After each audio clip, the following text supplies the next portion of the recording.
السلام علیکم ناظرین کرام، ہم حاضر ہیں آپ کی خدمت میں ایک نئی ویڈیو کے ساتھ، اور اس ویڈیو میں ہم بات کرنے والے ہیں حج اکبر اور اعلان برات کے متعلق۔ 8 ہجری میں مکہ فتح ہو گیا تھا، لیکن اس سال حج کا انتظام قریش کی انہی لوگوں نے کیا جو پہلے سے اس کام پر مامور تھے۔ مسلمانوں نے اس سال مکہ کے مسلمان امیر عتاب بن اسید رضی اللہ تعالیٰ عنہ کے ساتھ حج کا فریضہ ادا کیا۔ 9 ہجری میں رسول خدا صلی اللہ علیہ وآلہ وسلم نے مدینے سے 300 مسلمانوں کا ایک قافلہ حضرت ابوبکر صدیق رضی اللہ تعالیٰ عنہ کی سرکردگی میں مکہ کی طرف روانہ کیا۔ حضرت علی رضی اللہ تعالیٰ عنہ اس قافلے کے نقیب مقرر ہوئے۔ مسلمانوں کا یہ پہلا حج تھا جس میں حج کی عبادت کو زمانہ جاہلیت کی تمام بری رسموں سے پاک کیا گیا۔ حضرت ابوبکر صدیق رضی اللہ تعالیٰ عنہ نے حج کے صحیح اسلامی مناسک لوگوں کو سکھائے۔ قربانی کے دن خطبہ دیا۔ حضرت صدیق رضی اللہ تعالیٰ عنہ کے بعد حضرت علی رضی اللہ تعالیٰ عنہ تقریر کے لیے کھڑے ہوئے۔ آپ نے سورہ برات کی 40 آیتیں پڑھی اور اعلان کیا کہ آج کے بعد کسی مشرک کو خانہ کعبہ میں داخل ہونے کی اجازت نہیں دی جائے گی، نہ کوئی پرانے دستور کے مطابق ننگا ہو کر خانہ کعبہ کا طواف کر پائے گا، اور وہ تمام معاہدے جو مسلمانوں نے مشرکوں کے ساتھ کر رکھے ہیں 4 ماہ کے بعد ٹوٹ جائیں گے۔ حضرت ابو ہریرہ رضی اللہ تعالیٰ عنہ اور دوسرے صحابہ رضی اللہ تعالیٰ عنہم نے بڑے جوش و خروش سے اس اعلان برات کی منادی کی۔ اعلان برات کا مطلب یہ تھا کہ مشرکین عرب کو 4 ماہ کی مہلت دی جاتی ہے کہ وہ اس مدت میں اسلام اور مسلمانوں کے متعلق اپنی روش کا فیصلہ کر لیں۔ 4 ماہ کے بعد تمام مشرکوں کو مسلمانوں سے برسر جنگ سمجھا جائے گا۔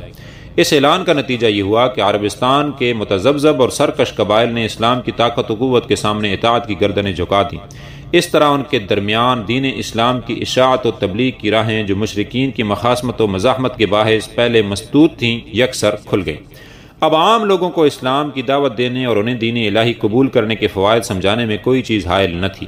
پیغمبر اسلام صلی اللہ علیہ وآلہ وسلم اور مشرکین عرب کے درمیان یہی ایک بات یعنی دین اسلام کی دعوت و تبلیغ کا حق تھی۔ یہ جھگڑا رسول خدا صلی اللہ علیہ وآلہ وسلم کی بعثت کے وقت سے شروع ہوا اور 9 ہجری میں یعنی بعثت رسول اکرم صلی اللہ علیہ وآلہ وسلم سے 22 سال بعد جا کر اس صورت میں طے ہوا کہ اسلام نے سرزمین عرب میں تبلیغ و اشاعت کا وہ حق حاصل کر لیا جو مشرکین عرب انہیں نہیں دیتے تھے۔ فتح مکہ اور غزوہ حنین کے بعد پیغمبر اسلام صلی اللہ علیہ وآلہ وسلم کی ذات گرامی قبائل عرب کے لیے مرجع عام بن گئی۔ اعراب بادیہ کی یہ قبیلے عام طور پر قریش مکہ کے زیر اثر ہوا کرتے تھے اور دین بت پرستی میں انہی کو اپنا امام اور پیشوا سمجھتے تھے۔ اسلام اور قریش مکہ کے درمیان زندہ رہنے کے لیے جو کشمکش 20-21 سال سے جاری تھی اسے یہ قبائلی عملی دلچسپی کی نگاہوں سے دیکھتے چلے آ رہے تھے۔ اس کشمکش میں ان کی عملی ہمدردیاں مشرکین مکہ کے ساتھ وابستہ رہیں، لیکن اس کے باوجود پیغمبر اسلام صلی اللہ علیہ وآلہ وسلم کی تبلیغی سرگرمیوں سے کم و پیش متاثر ہوتے رہے۔ ان میں سے بہتوں کی روش کا اندازہ یہ تھا کہ اگر حضرت محمد صلی اللہ علیہ وآلہ وسلم خدا کے سچے پیغمبر ہوئے تو وہ قریش پر غالب آ جائیں گے۔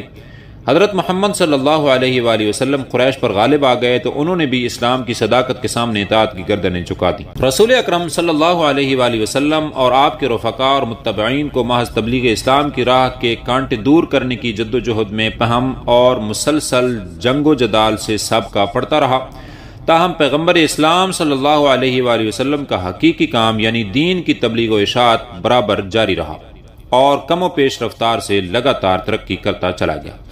دین حق کی جستجو سے بے قرار ہونے والی روحیں دور دراز سے چل کر اسی وقت پیغمبر اسلام صلی اللہ علیہ وآلہ وسلم کی خدمت میں حاضر ہونے لگی تھیں جب شروع میں مکہ کی گلیوں سے ایک ایسے ساحر، شاعر، مجنوں اور صابی کے ظاہر ہونے کا غلغلہ بلند ہو رہا تھا جو خدا کا رسول صلی اللہ علیہ وآلہ وسلم ہونے کا دعویٰ کر رہا تھا۔ اسلام کا پیغام ایسے لوگوں کی وساطت سے مکہ کی گلیوں سے نکل کر عرب کی اطراف و اکناف میں پہنچا۔ دعوت اسلام کی یہ تخم ریزیاں اعراب بادیہ میں آہستہ آہستہ پھلتی پھولتی رہیں۔ ہجرت کے بعد جب اسلام کو مدینہ میں اپنا ایک مرکز مل گیا تو صحرائی قبائل کے وفد تحقیق حالات کے لیے مدینے آنے لگے۔ ادھر مرکز سے بھی دین اسلام کے مبلغ ایسے قبیلوں میں جانے لگے جو انہیں دین کی باتیں معلوم کرنے کے لیے اپنے ہاں بلاتے تھے۔ ایسی تبلیغی مہموں میں اگرچہ مسلمانوں کو کئی دفعہ شدید جانی نقصان برداشت کرنے پڑے لیکن تبلیغ کی یہ صورت برابر جاری رہی۔ 6 ہجری میں صلح حدیبیہ کے بعد جب دربار رسالت صلی اللہ علیہ وآلہ وسلم سے سلاطین عالم کے نام دعوت اسلام قبول کرنے کی چٹھیاں لکھی گئیں تو اسلام کا پیغام باقاعدہ طور پر عرب کے ملوک اور روسا کو بھی پہنچا دیا گیا۔ فتح مکہ کے بعد جب عرب میں امن و امان قائم ہو گیا تو مدینہ سے اسلام کے دائیوں اور مبلغوں کی ٹولیاں ملک کے ہر گوشے اور ہر قبیلے کی طرف بھیجی گئیں تاکہ وہ قبائل کو خدائے واحد کی عبادت پر آمادہ کریں۔ دعوت اسلام کی ان کوششوں کی صدائے بازگشت ایسے وفدوں کی صورت میں رونما ہونے لگی جو مختلف قبائل کی طرف سے دین اسلام قبول کرنے اور رسول خدا صلی اللہ علیہ وآلہ وسلم کے ہاتھ پر بیعت کر کے ان کے فیض صحبت سے استفادہ کرنے کے لیے مدینے آنے لگے۔ مسلمانوں کی تاریخی روایات میں ایسے متعدد وفود کے حالات مرقوم ہیں۔ ایک راوی نے 104 وفود کے حالات لکھے ہیں جن میں سے بعض حالات بڑے ہی دلچسپ ہیں۔ قبیلہ بنو تمیم کا ایک وفد بڑی شان و شوکت سے مدینہ آیا اور رسول اکرم صلی اللہ علیہ وآلہ وسلم کے گھر جا کر آواز دی کہ محمد صلی اللہ علیہ وآلہ وسلم باہر آئیے، ہم آپ سے اظہار فخر کا مقابلہ کرنے کے لیے آئے ہیں۔ رسول خدا صلی اللہ علیہ وآلہ وسلم ان لوگوں کو لے کر مسجد میں بیٹھے۔ پہلے ان کے خطیب نے ایک فصیح و بلیغ تقریر کی اور کہا، خدا کا شکر ہے جس کے لطف و کرم کے طفیل ہم تاج و تخت کے مالک، قیمتی خزانوں سے مالا مال اور اقوام مشرق میں سب سے زیادہ معزز ہیں۔ ہماری برابری کون کر سکتا ہے؟ جسے ہمارے ساتھ ہم رتبہ ہونے کا دعویٰ ہو وہ یہ اوصاف گنوائے۔ اس کے بعد رسول اکرم صلی اللہ علیہ وآلہ وسلم کے حکم سے مسلمانوں کی طرف سے ثابت بن قیس رضی اللہ تعالی عنہ نے تقریر کی اور کہا، ہر طرح کی تعریف اس خدا کو سزاوار ہے جس نے آسمان اور زمین پیدا کیے۔ اسی نے ہم کو بادشاہت دی اور اپنے بندوں میں سے بہترین شخص کا انتخاب کیا جو سب سے زیادہ شریف النسب، سب سے زیادہ راست کو، سب سے زیادہ شریف الاخلاق ہے۔ وہ تمام عالم کا انتخاب تھا، اس لیے خدا نے اس پر اپنی کتاب نازل کی۔ اس نے لوگوں کو اسلام کی دعوت دی تو سب سے پہلے مہاجرین اور ان کے بعد ہم انصار نے دعوت اسلام پر لبیک کہا۔ ہمیں اللہ عز و جل کے مددگار اور رسول خدا صلی اللہ علیہ وآلہ وسلم کے وزیر ہونے کا شرف حاصل ہے۔ اس کے بعد قبیلہ بنو تمیم کے شاعر نے قصیدہ پڑھا۔ مسلمانوں کی طرف سے حسان بن ثابت رضی اللہ تعالی عنہ نے کلام سنایا۔ غرض اس طرح کے مقابلہ کے بعد اس وفد نے اسلام قبول کر لیا اور رسول خدا صلی اللہ علیہ وآلہ وسلم کے ہاتھ پر بیعت کی۔ طائف کے عربوں کی سفارت دربار نبی میں پہنچی۔ یہ لوگ کئی دن تک مسجد نبی صلی اللہ علیہ وآلہ وسلم میں مقیم رہ کر مسلمانوں کے اوضاع و اطوار کا مطالعہ کرتے رہے۔ آخر انہوں نے اس شرط پر اسلام قبول کرنے کے لیے آمادگی ظاہر کی کہ انہیں زنا، سود اور شراب سے نہ روکا جائے۔ ان کی یہ درخواست نامنظور ہوئی۔ انہوں نے شرطیں واپس لے لیں اور پوچھا کہ ہمارے دیوتا لات کا کیا بنے گا؟ رسول خدا صلی اللہ علیہ وآلہ وسلم نے ارشاد فرمایا، اسے توڑ دیا جائے گا۔ یہ لوگ بہت حیران ہوئے اور عرض کیا کہ یہ کام ہم سے نہ ہو سکے گا۔ رسول اکرم صلی اللہ علیہ وآلہ وسلم نے مدینہ سے 2 مسلمان بھیج دیے کہ وہ طائف جا کر لات کا قصہ پاک کر دیں۔ قبیلہ بنی طے کا وفد بھی اپنے رئیس کی سرکردگی میں مدینہ آیا۔ یہ قبیلہ دین مسیح کا پیرو تھا، لیکن وفد نے مدینہ پہنچ کر اپنے قبیلہ کی طرف سے دین اسلام قبول کرنے کا اعلان کر دیا۔ نجران کے عیسائیوں کا ایک وفد بھی رسول خدا صلی اللہ علیہ وآلہ وسلم کی خدمت میں حاضر ہوا۔ ان سے کئی دن مناظرہ ہوتا رہا۔ آخر مباہلہ تک نوبت آ گئی۔ جب رسول اکرم صلی اللہ علیہ وآلہ وسلم اپنے اہل بیت کو لے کر مباہلہ کے لیے حاضر ہوئے تو عیسائی متعامل ہوئے اور مباہلہ سے دستکش ہو گئے۔ اس وفد نے اہل نجران کی طرف سے جزیہ دینا قبول کر لیا۔ 8، 9 اور 10 ہجری میں دعوت اسلام اور وفود قبائل کی سرگرمیاں بہت ترقی پذیر رہیں اور 10 ہجری تک عربستان کے تمام قبیلے شرک اور بت پرستی سے تائب ہو کر دین اسلام کے پیرو بن گئے۔ بعض مقامات پر عیسائیت کے ماننے والے باقی رہ گئے، لیکن ان کی تعداد سارے عرب کے مقابلے میں بہت ہی کم اور ناقابل ذکر تھی۔ اشاعت اسلام کی غرض سے قبائل عرب میں دعوت اسلام کی ترسیل اور مدینہ میں قبائلی وفود کی آو بھگت کے ساتھ ہی رسول اکرم صلی اللہ علیہ وآلہ وسلم نے مختلف علاقوں کے لیے زکوٰۃ، صدقات وصول کرنے کے لیے محصلین مقرر کر بھیجے۔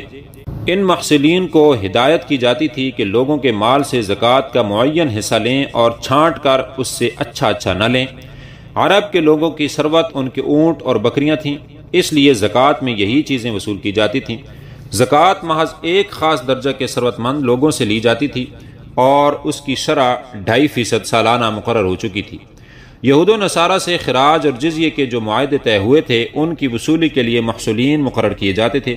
ان کے علاوہ مختلف علاقوں میں عمال بھی بھیجے گئے جن کا کام ان علاقوں کے باشندوں کی مدد سے امر بالمعروف و نہی عن المنکر، اچھے کاموں کے لیے کہنا اور برے کاموں سے روکنا کا نفاذ تھا۔ اکثر صورتوں میں یہی عمال دین کے معلم بھی ہوتے تھے جو عام لوگوں کو اسلام کے شعائر سکھاتے تھے اور نیک زندگی گزارنے کی تلقین کرتے رہتے تھے۔ دعوات، معلمین، محصلین اور عمال اکثر انہی قبائل میں سے مقرر کیے جاتے تھے جن کے درمیان انہیں کام کرنا ہوتا تھا، اور اس امر کا خیال رکھا جاتا تھا کہ یہ لوگ خدا سے ڈرنے والے اور پرہیزگار اشخاص ہوں۔ اس کے باوجود انہیں روانگی کے وقت جو ہدایات دی جاتی تھیں ان میں تاکید کر دی جاتی تھی کہ لوگوں کے ساتھ حسن سلوک سے پیش آئیں۔ ایسے لوگوں کو محصول اور عامل نہیں بنایا جاتا تھا جو خود اس منصب کے خواہش مند ہوتے تھے۔ 9 اور 10 ہجری میں رسول اکرم صلی اللہ علیہ وآلہ وسلم زیادہ تر اسی قسم کی سرگرمیوں میں مصروف رہے۔ ان مصروفیتوں نے حضرت محمد صلی اللہ علیہ وآلہ وسلم کی صحت پر بہت اثر کیا، چنانچہ آپ صلی اللہ علیہ وآلہ وسلم فرط ضعف کے باعث بسا اوقات بیٹھ کر نماز ادا فرمانے لگے۔ ناظرین کرام، آج کی ویڈیو کا ہم یہاں پر اختتام کرتے ہیں اور ملتے ہیں بہت جلد اگلی ویڈیو میں۔ تب تک کے لیے اجازت دیجیے، اللہ حافظ۔